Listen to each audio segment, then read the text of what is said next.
The Clemson Tigers had an 11-0 straight-up and 7-4 against the spread run snapped last Friday with a 27-24 loss to the Syracuse Orange. The Tigers have seen their odds to win the national championship drop as a result of that stunning upset. Clemson is now going off at plus 900 to win the national championship at sportsbooks monitored by oddsshark.com. With a strong resume up to this point, the Tigers likely still control their own destiny and could still earn a playoff spot if they win out. After their bye this week, the Tigers will face a tough three-game stretch of Georgia Tech, at North Carolina State and Florida State with no margin for error.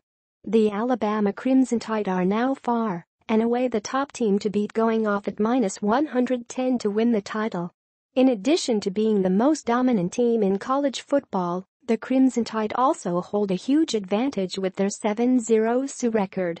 Even a November slip-up against LSU or Auburn probably wouldn't be enough to keep Alabama out of the playoff at this point. College football. Mid-season crystal ball. Alabama is making the playoff. But who else will? Could the Big Ten send more than one team into the playoff this season? Ohio State, plus 500 to win the championship, Penn State, plus 1,000, and Wisconsin, plus 2,000, have all looked like legitimate contenders to this point.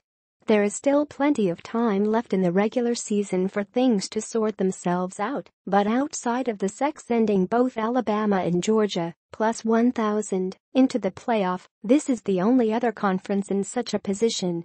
Despite a 6-0 SU and 4-2 Austrian Shillings record this season, the TCU Horned Frogs still aren't getting much respect as a legitimate title contender, going off at plus 2,800. Oklahoma, plus 2,500, and Oklahoma State, plus 2,500, are both still in the running for the Big 12 title, and with the new Big 12 championship game instituted this year, it would seem that a one-loss Big 12 champion should have a strong case to be your playoff team. Other long-shot contenders include USC, plus 2,800, Miami, plus 2,800, Michigan, plus 3,300, Notre Dame, plus 3,300, and North Carolina State, plus 3,300. USC and Notre Dame clash this Saturday, with the winner set to jump up on the futures board and the loser likely to virtually fall off of it. For more info, picks, and a breakdown of this week's top sports betting news, check out the new Odds Shark podcast with John Campbell and Andrew Avery. Subscribe on iTunes or check it out at oddsshark.libsyn.com.